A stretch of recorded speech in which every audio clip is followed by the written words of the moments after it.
Hey! Donc je vous retrouve pour une nouvelle vidéo sur l'hippologie et ça va être une vidéo sur les comportements sociaux. Donc c'est sur les comportements sociaux des chevaux à l'état sauvage. Voilà, donc c'est parti. Donc déjà faut savoir que les chevaux à l'état sauvage ils vivaient toujours en groupe, donc soit en groupe familial qui est composé d'un étalon et de plusieurs juments appelé un harem, soit d'un groupe avec plusieurs jeunes étalons, voilà, qui n'ont pas trouvé de harem, qui n'ont pas de harem familial. Le harem c'est le groupe familial. Donc voilà, donc soit un harem, soit un groupe avec que des étalons. Voilà. Donc dans le harem, les femelles vont partir lors de leur première chaleur, donc voilà. Et les étalons vont les mâles vont soit être virés du groupe par l'étalon du groupe, soit ils vont partir tout seuls. Voilà, ça dépend des groupes.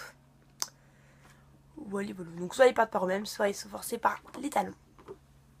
Donc dans les groupes d'entiers, ils vont principalement jouer ou faire des simulations de combat, voilà.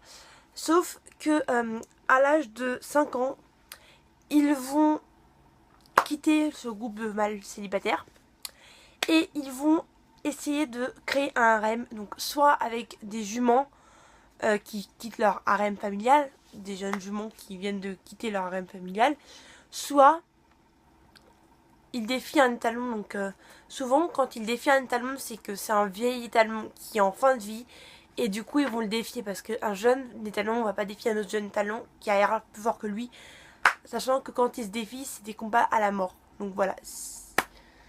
Donc souvent s'il défie un étalon, c'est que l'étalon il est en fin de vie. Donc voilà. Le groupe familial est une structure stable. Donc ça veut dire que il va durer jusqu'à la mort de l'étalon en fait, voilà. Parce que les juments après il faut qu'elles prennent des étalons. Donc ils vont changer de harem et tout. Mais voilà. Le harem il va durer tout le temps. Donc c'est vraiment très rare, ça se passe presque jamais, qu'il y a un harem qui se divise ou quoi. S'il y a un danger, une menace, et l'étalon en fait il va allonger l'encolure, il va baisser la tête et il va tourner en cercle autour de toutes ses juments pour les regrouper, pour pas qu'elles s'éloignent vers le danger et pour qu'elles restent toutes regroupées. Voilà. Donc maintenant on va voir la dominance. Donc faut savoir que déjà dans le groupe, les statuts restent toujours les mêmes, ils sont jamais remis en cause. Voilà. Et donc la dominance, elle revient souvent aux plus âgés. Donc c'est pas forcément l'étalon qui va dominer tout le groupe, c'est la plus vieille jument qui va dominer tout le groupe. Donc si l'étalon est plus vieux que toutes les juments, et c'est lui qui va dominer le groupe logiquement. Mais si c'est une jument qui est plus vieille que tous les autres, et c'est elle qui va dominer. La dominance revient aux plus vieux. Voilà. Les infinités. Donc les chevaux vont avoir une préférence avec un cheval qu'avec un autre.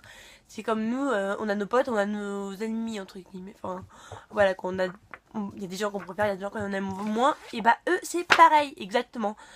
Donc on va le remarquer parce qu'il reste souvent avec les chevaux qu'ils aiment bien. Et ils vont avoir plus de tolérance aussi avec les chevaux qu'ils préfèrent. Donc ça veut dire que par exemple un cheval qu'ils préfèrent, s'il vient se couler 3 œufs dans leur cercle vital, parce que je pense que vous le savez, mais genre le cheval il a son cercle vital genre, et si un autre cheval s'approche trop dans le cercle vital, et ça marche pas. Sauf que si c'est un cheval qu'il aime bien, et ça marche. Voilà.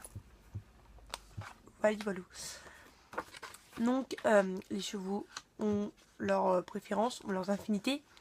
Ils sont plus ils aiment plus l'un que l'autre, tout ça.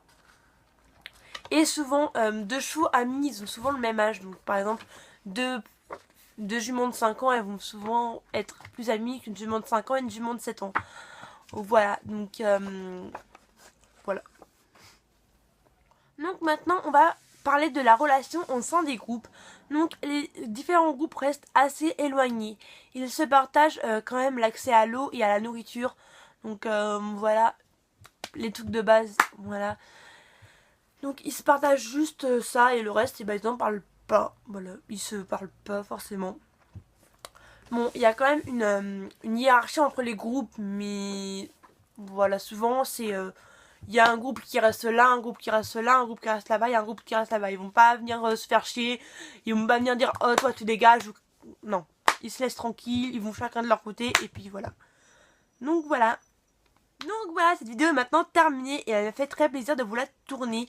Donc j'espère qu'elle vous aura plu. N'oubliez pas d'aimer, commenter et abonnez-vous.